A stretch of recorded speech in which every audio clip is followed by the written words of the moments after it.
Welcome to Corwin's Teacher to Teacher podcast with host Carol Pelletier Radford. Carol is an experienced classroom teacher, university educator, founder of mentoringinaction.com, and author of 4 best-selling professional books for teachers. She believes the best form of professional learning happens when teachers engage in authentic conversations and share their wisdom. In every episode, Carol and her guests share stories about pivotal moments in their careers, successful classroom strategies, and personal actions they take to minimize stress and stay healthy. The Teacher to Teacher podcast is a place to engage in authentic conversation and reflection with experienced educators. We hope these conversations will energize you, keep you inspired, and remind you why you chose to become a teacher. Hello, welcome to the Teacher to Teacher podcast, Sharing Our Wisdom, with our host, Carol Radford.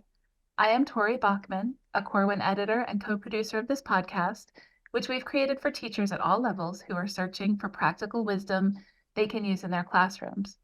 We believe we're all constantly learning, and we're learning together. I'm excited to introduce today's guests, 2 dynamic and wise educators here with Carol to share their wisdom and some stories from their teaching. On today's podcast, we will talk with Jennifer Serravallo and Jessica Concha. Jennifer Serravallo is a New York Times bestselling author, award-winning educator, literacy consultant, frequently invited speaker at state and national conferences, and former member of the Parents Magazine editorial board. Jen is best known for creating books and resources rooted in research that help make responsive, strategic, differentiated literacy instruction possible for all educators. In 2023, Jen launched her podcast, To the Classroom, Conversations with Researchers and Educators, and her new book with Corwin titled Teaching Reading Across the Day, K-8, is available in April of 2024. Hi, Jen. Welcome to Teacher to Teacher. Thank you so much for having me. Hi, Tori. And Jessica Concha is in her 5th year teaching and currently teaches 5th grade English language arts in Forsyth County Schools in Georgia. She serves on the Positive Learning Committee at her school.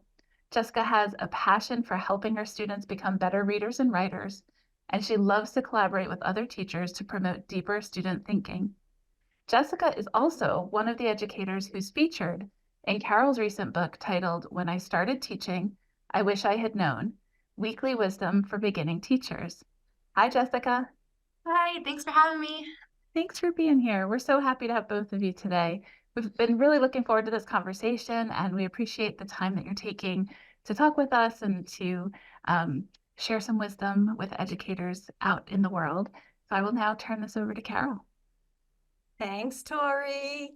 So what I love about this podcast is that we have teachers at all stages and ages of their career sharing wisdom.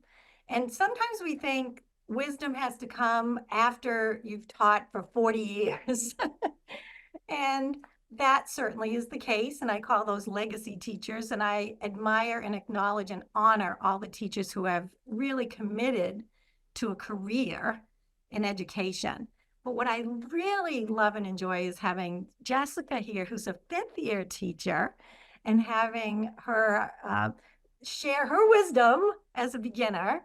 And also Jen, who is a former teacher who's now such a gifted writer, and her gifts and talents are sharing with all of us how we can collaborate with each other and just be the best teachers we can be. So I'm grateful to Corwin for this Teacher to Teacher podcast where we create conversations.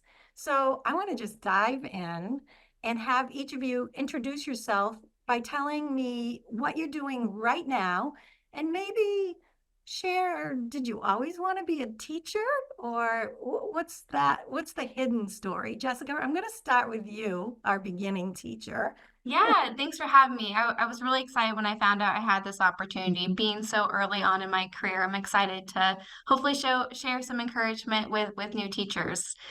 This is currently my 5th year, and I've only been teaching 5th grade. And I can't remember wanting to be anything else but a teacher. My desire to work in a classroom with kids came from the positive impact that I had, and specifically from my 3rd grade teacher, Mrs. Davis. I was always quiet in school. I felt like sometimes I flew under the radar. And she was the first teacher that I remember that would help me when I was struggling. But most importantly, she would share my success with me and pull me over to congratulate me and celebrate my growth. And so that kind of helped me start my mindset of this is what I want to do one day to help teachers because it completely changed how I was as a student. I learned to speak up for myself, to advocate for myself within the classroom. And I'm excited now that I get to do that for my kids at school. Oh, I love that. A lot of times when I was doing teacher education pre-service, beginning teachers in student teaching weren't sure what grade level they wanted to teach. So I know you referenced your third grade teacher, and is that why you chose to do elementary, or did Yeah. you have any other options for teaching other grade levels? I'm always curious about that. Yeah, I've always been drawn to early elementary education. I definitely think that's why I was having Mrs. Davis be that influence. It was elementary where I decided I wanted to become a teacher. So I feel like those early on years are so important in students' life, and I was excited to be able to do that. Well, so I want to dive in a little bit more before we go to Jen. Could you tell me then what a pivotal moment has been in your small but very rewarding career of 5 years? What has happened to you that stands out as influencing you and the decisions that you've made as a teacher? And you're still teaching. Yes, I'm so happy about that. Yeah, absolutely. I think the hardest thing for me when I first started teaching was I had all these ideas from college. You know, you start your first year and you come with so many different ideas from your professors and just from student teaching and observing different teachers. And I was so excited to try and do all those within my classroom. But the problem was that I wasn't seeing the success of them working. And I wasn't sure why at first. Every weekend, you know, I would be reading different books or listening to podcasts and trying to find the next best strategy of what's supposed to be the best, you know, classroom management strategy within your classroom. So it wasn't until my third year that I actually decided I'm gonna try one strategy and just stick with it. Because every, you know, couple of weeks I was trying something different, and that changed my entire classroom management system and just the climate of my classroom as a whole. The biggest thing I learned was setting procedures within my classroom. And so the kids knew expectations. They knew how to sharpen a pencil. How am I supposed to, you know, ask to go to the restroom? And then that allowed me to grow better as a teacher and continue getting better within my classroom management. I love that. So you were teaching the students what to do and modeling it just like you're teaching your content and everything else, and that gave you the freedom. I can remember when I taught fifth grade as well for 21 years, loved fifth grade. And I remember one day, what my kids loved the most is when I did a role play of what not to do, and Yes. everybody wanted to do that. So they were like, "Can I volunteer to go?" Now, this is what you don't do to do that, and that they'd fall off the chair and they do all the things that we didn't want them to do, but they know the difference.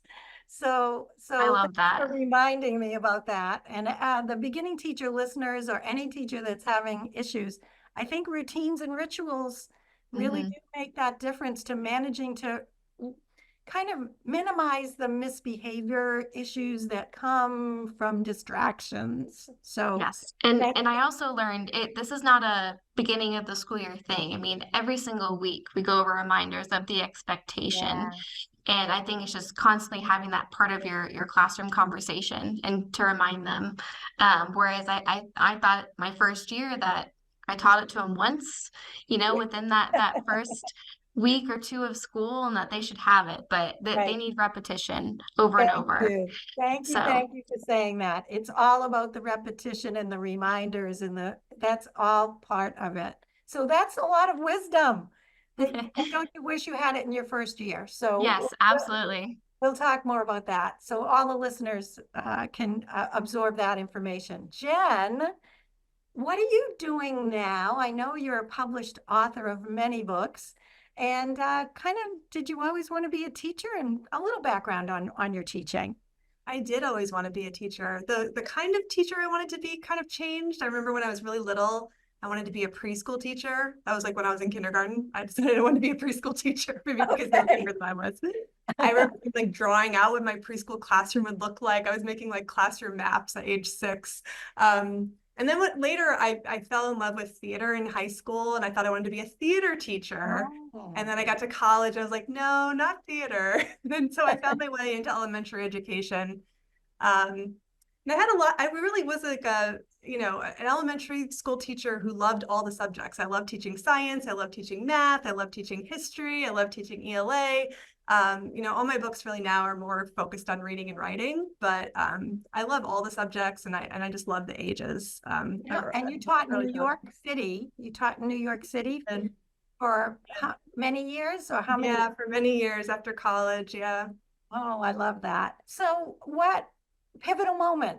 You're a writer now. Tell me a little bit about what you're doing now from the teaching, and then we'll go into, I want to hear your pivotal moment.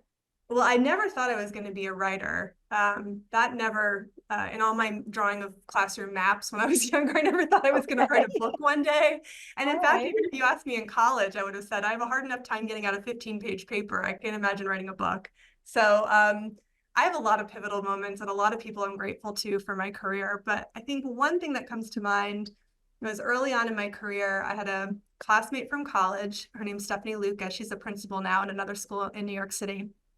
And she taught at a school in Manhattan. And there was this holiday in New York City called Brooklyn Queens Day, where the Brooklyn schools and the Queens schools were closed for a holiday, but the Manhattan schools were not.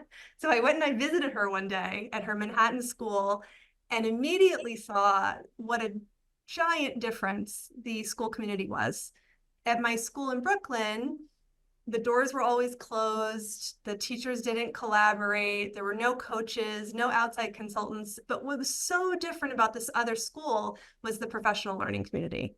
So teachers met together at lunch and they planned together. They visited each other's classrooms and gave each other feedback. There was a coach on staff in the school to come and give you feedback on your lessons and help you plan.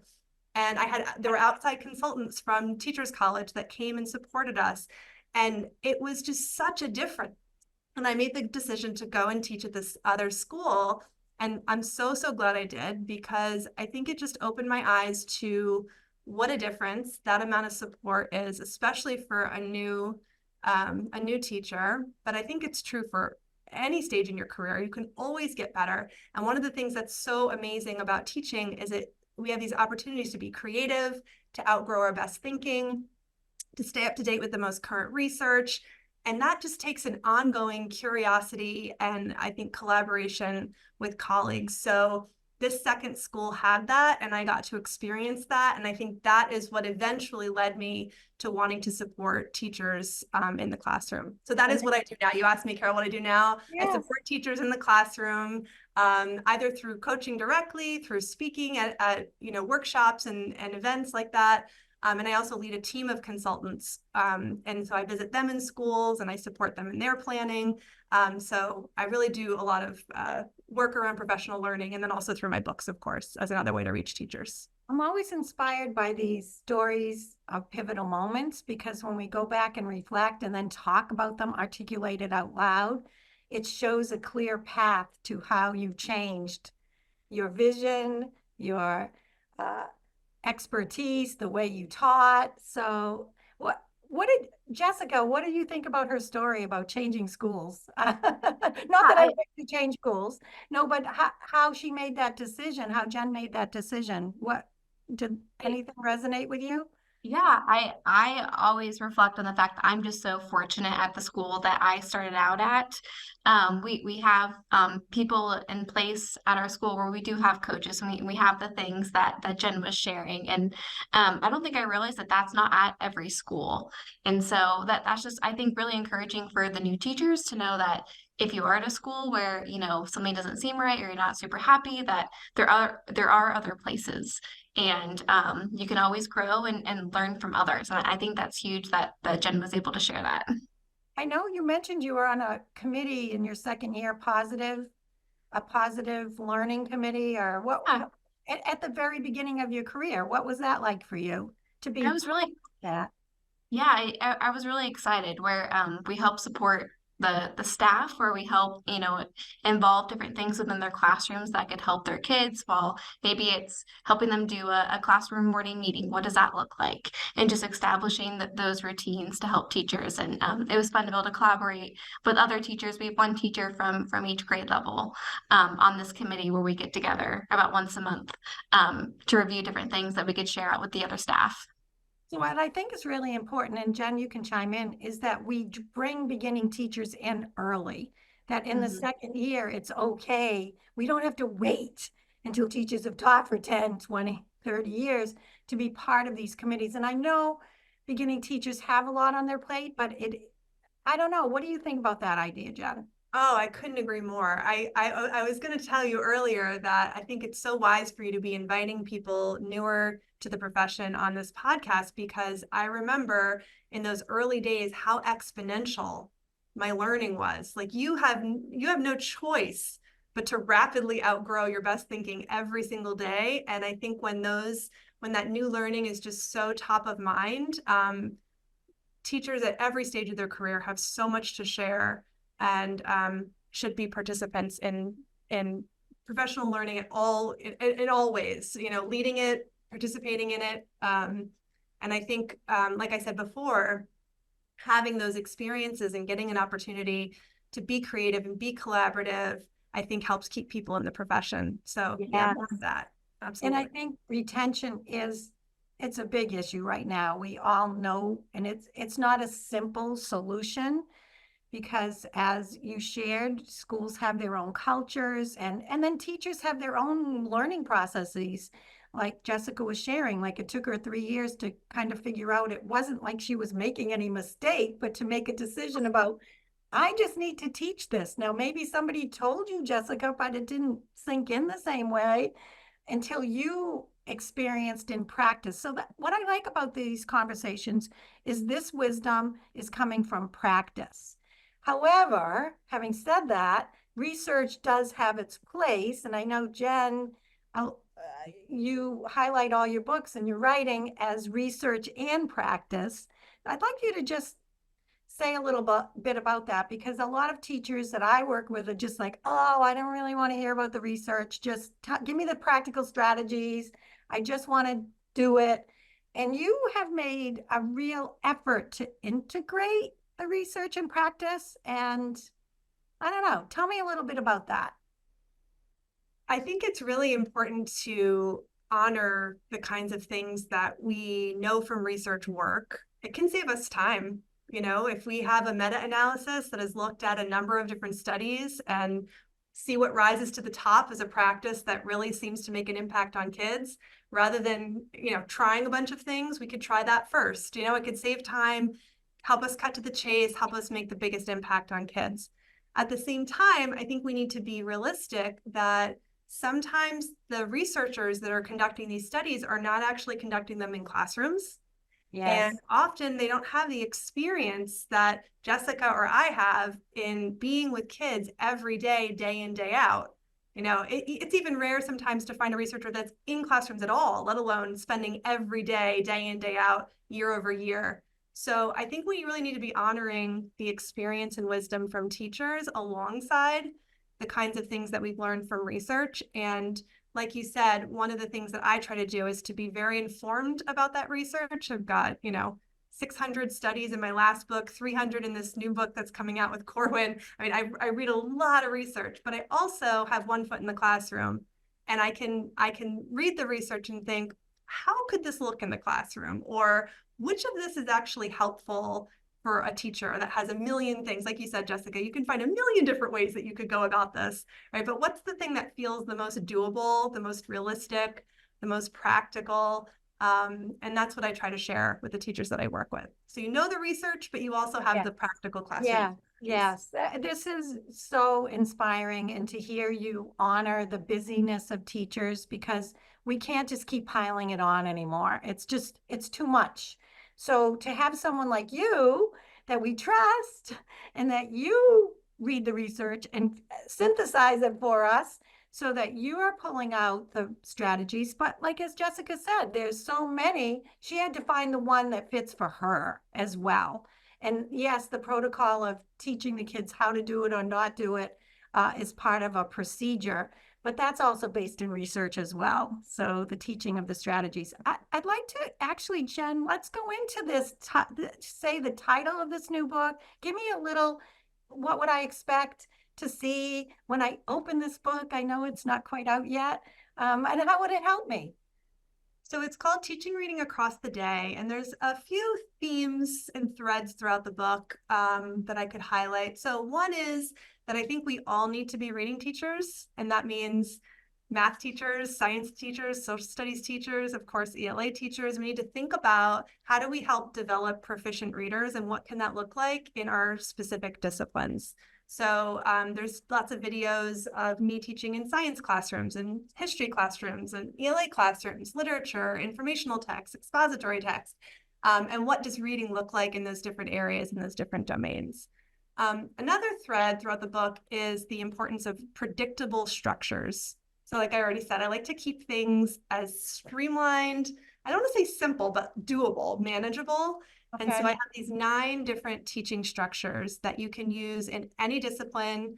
And I talk about the gradual release of responsibility and structures that have a little bit more teacher support and structures that offer kids a little bit more opportunity for independent practice, and what these structures look like, how they're paced, how they're timed, how they're organized.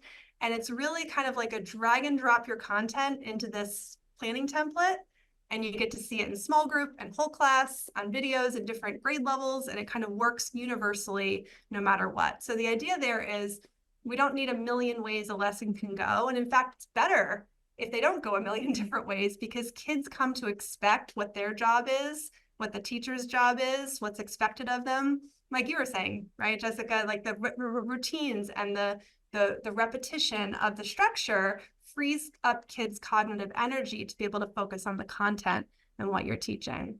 Can you give us another thing of the structure? Can you just give us an example of one of the structures that you're referring to, just so I can understand?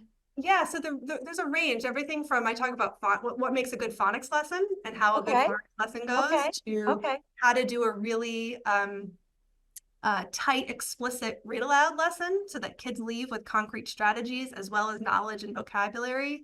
How to do close reading lessons with older kids to help them analyze and interpret. So it's a variety of different types of lesson structures for different situations and different purposes, but that can be used across different content and contexts. So that's really interesting, because I do believe every teacher is a teacher of reading, because you can't be a math teacher if the student can't read the word problem. The science is all through the reading. And I think, so my 2 sons are teachers, my husband's a former teacher, and teachers, high school teachers especially, kind of balked at, well, wait a second. I'm teaching math here. I'm teaching science here. So how do you convert or integrate or influence teachers at the middle and high school level to do this or any of it? Yeah, I first of all, I love, Carol, I love when teaching is a family business, because that means to me is that everybody in your family wears the love of it on their sleeve. Like if you then have children who are like, I want to do that too, you and your husband I don't know. They said they didn't want to, but they ended up being oh, it's in their blood. Yeah. So your question was, how do I convert people who don't see themselves as reading teachers? And I think it's not just the grade level, but it also could be the content. I'm a content specialist. I teach biology. I'm not a reading teacher. I think if you talk to a lot of teachers, and in fact, I just shared an article this morning on Twitter about, or X or whatever it's now called, about teachers being frustrated that kids are having difficulty reading more than short passages, that even in short passages, they don't seem to be understanding what they read. I think you will hear from teachers that are frustrated because they assign reading and the kids come in and they're not sure what they've read.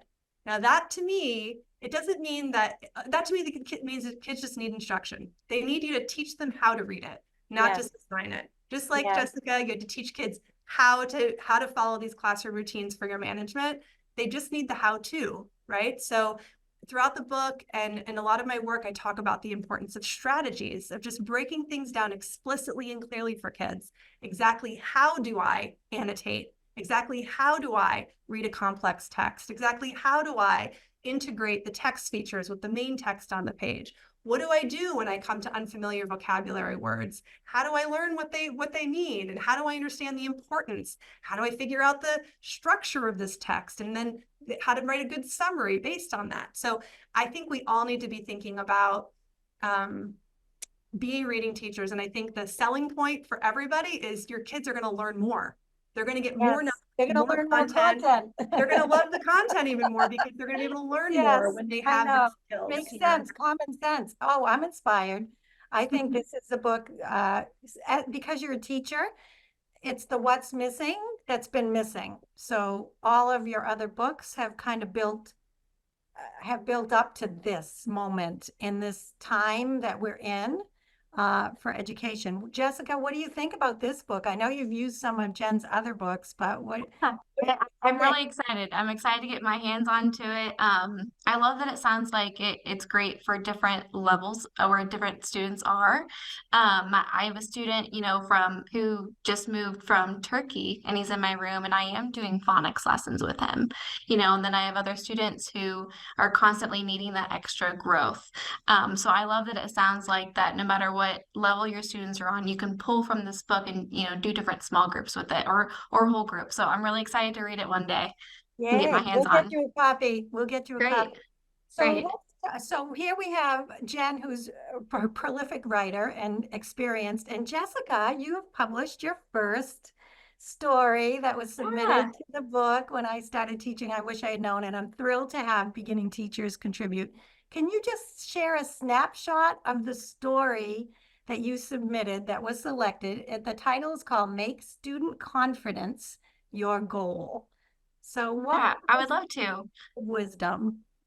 So my story was actually inspired about the way I wanted to come into being a teacher. As I mentioned, I was always quiet in school, and it is a lot easier for introverted students to feel overshadowed or unnoticed, because that's what I felt when I was in school. They're less likely to approach the teacher. And so I think it's critical that you as the teacher, you set out to develop your relationship with them and constantly seek opportunities for their personal growth. And so last year, or 2 years ago, I had a student, she was afraid to even speak in conversation with me, with our classmates. But I decided that I really I wanted to make it my goal to find ways to increase her confidence and communicating with her other classmates. So early in the school year, I set a goal with her that I wanted her to raise her hand at least 2 times during the class period. And she was with me all day. So just 2 times a day. I'm like, I want you to raise your hand. But that made her really nervous. So my co-teacher at the time had an idea that if we tap on her desk before we're about to call on her, she would know, like, okay, get ready. Mrs. Concha is about to call on me. So I'd tap on her desk, and she would know, okay, the question that I'm about to ask is going to be for her. And she started answering the questions. She would actually answer. And I just remember even the classmates were like, wow, like she can talk, she's participating. And throughout the course of the entire year, she started actually raising her hand on her own. And then eventually it became, she wanted to write on the board.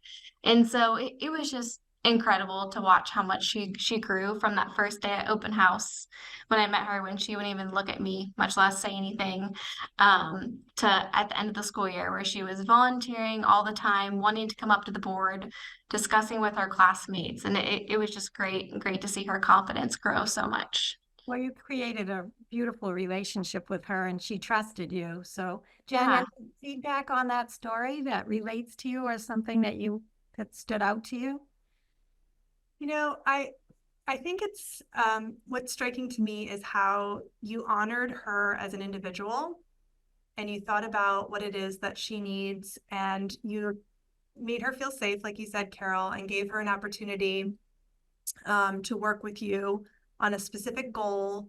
And I'm sure you celebrated as she made progress toward that goal and even exceeded that goal. And I think that at the end of the day, all kids really want to be seen. All kids want to be, given that individualized attention from their teacher. And I think that it's so important to balance whatever kind of whole class instruction we have with those opportunities to really connect with and support the individual growth of each child. So that was beautiful, Jessica. Thank you. Thank you, Jen. So I want to thank you both for sharing your pivotal moments and your stories as we wind down the podcast. And a lot of our listeners are struggling with how to take care of themselves. We call it self-care, but I don't want to call it self-care. I want to just call it other interests that we have as humans that we're not teaching 24/7. Like, what else do you do that kind of takes you away from school and nourishes you? So what do you do, Jess, that you enjoy? I first wanted to share that when I first started teaching, that I thought this was only for the weekends, that was the only time that I was able to actually step away from school. But over the last few years, I've learned that it's important to make time for yourself every day, not just on the weekends. And I've noticed a tremendous growth in my teaching, coming to school refreshed, ready for the next day, just being able, to unplug while I'm at home. So one thing I really enjoy is working out and just being outside. So I make it a priority when I come home. That's the first thing that I do. I feel like it's easy if I come home to want to take out my computer and, work on something that's school related. But I just really enjoy spending time outside. So I always make sure that I get that time each afternoon. I love that. And it gets you moving. It's the brain Yeah. needs a break. Releases the endorphins. Yeah, it's great. Yeah, yes, definitely. Jen, what do you do? I think I do pottery, and I also dance. And I think that if I thought about what they have in common or why they feel like a break from my very kind of intellectual kind of cerebral work. Yeah, cerebral. Yeah, it does. It gets you out of your head and into your body. Like, your hands are literally on mud, right? Or moving through space. But I also think they're both opportunities for me to be in the role of learner, which I really appreciate. Like, I'm not really good at either one of them. I enjoy my own progress and making making goals for myself and seeing progress, but I'm far from expert at either one. So I think it's kind of humbling to be in the role of teacher. Play. So it's very playful. Yeah. Playful. All right. So I'll share one thing that I do. So I play bass guitar, bass electric guitar. So for my birthday a few years ago, because I played so much air guitar, so my husband plays guitar, my two sons play guitar, and I'm just usually there listening. And they noticed that I was playing air guitar all the time. So for my birthday, I have this huge bass. I have I have a big electric guitar, and then I have an acoustic bass guitar. And I'm terrible at both of them, but my sons are such good teachers that they give me positive feedback when I'm playing with them. And that's how I know, because I have no idea. It's really hard, but I love that beat. And then what I discovered from playing bass guitar is the vibration is a healing process, really, of vibration. And then I started to do sound baths. Have you ever heard of a sound bath? I have. I've done those before. I have not. Really cool. Oh my God, I love a sound bath. So you can Google that, everybody, and you can do it at home. But have you done one, Jen? A sound bath? I have. Yeah, I went to Costa Rica in the last spring, and they had, at the hotel I was staying at, they had these sound baths. Yeah, they set us in a circle, or laid us down. Really, you're laying down in a circle, and they had all these different tones. And bowls. Yeah. And so it's like vibrational, and you can listen to Gregoric chants, and there are all kinds of sound frequencies that you can listen to. So I encourage the listeners to search that out. Sound bath, sound bathing. You know me, I'm going to give you a kind of a unique idea to try out for getting us out of our heads. So I asked you early to think about a piece of advice that you would give to our listeners. So what would you say to everyone that's listening today that's a takeaway, Jess?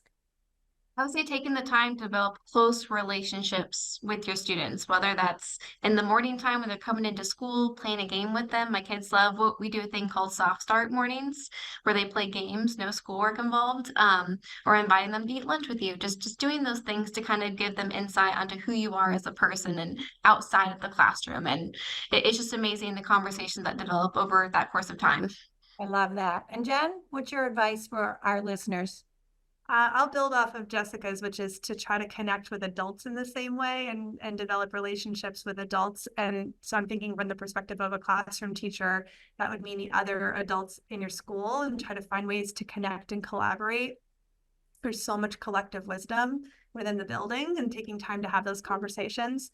And then I think also to collaborate and connect with parents who know so much about their own children. And the more you're a team with the parents, the more learning can happen with the children. Thank you. Yeah. All right, now we're ready for Tori. All right. I'm ready. I'm ready for my sound bath too. I can't wait. Yes, I know. It's so much fun. I'm a fan of the sound bath. Oh, thank you both. This was a really good conversation, and something that strikes me and in all of these conversations, you've never met each other before, and you have, vastly different experience, but you find these connections and these like common points of wisdom that just really strike me. And I think, Jen, I wrote down something you said, that you rapidly outgrow your learning every day as a new teacher. And I thought that's such a really, really good and bold statement about the experience of a beginning teacher, right? You're just like figuring it out on the fly. And Jessica, I really appreciated your story about, kind of struggling your first couple years and trying almost too many things, until you realized that you had to do like routines. This is a thing that is good for all of us. And, there's a connection there. I think, Jen, your work is your books have been so focused on strategies and routines and structures. I think one of the things that, actually, I know one of the things that teachers love about your work is that there's a format in your book that they can follow. And, so routines are really important for all of our brains and, children and adults alike. So I think I saw that common thread that you both have come to that understanding in your work. I also thought it was really interesting that you both were influenced by other teachers in your career path. And Jess, it was Mrs. Davis, I think, that you said like really influenced you in third grade. And Jen, your relationship with Stephanie that took you to another school kind of showed you this whole other aspect of teaching that you weren't really getting.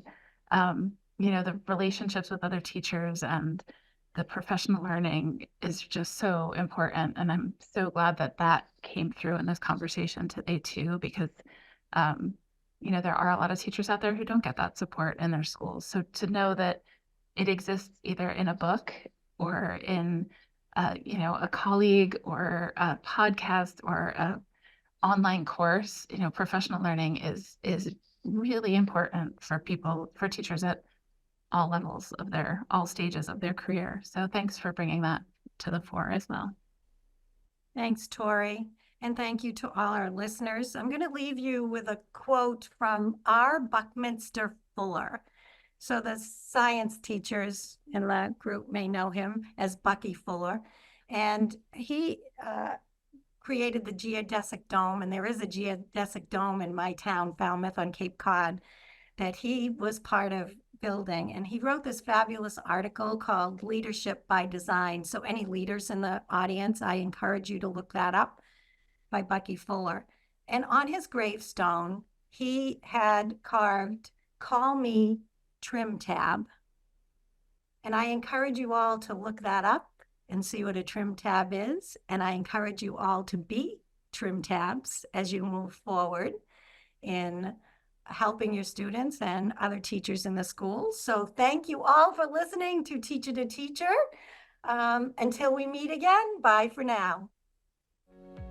Thanks everyone for joining today's Teacher to Teacher conversation. We hope this time together energized you, inspired you, and reminded you why you chose to become a teacher. You can purchase any of Carol's books and any books mentioned in the podcast online at www.corwin.com. Please leave a review and share this podcast with your colleagues.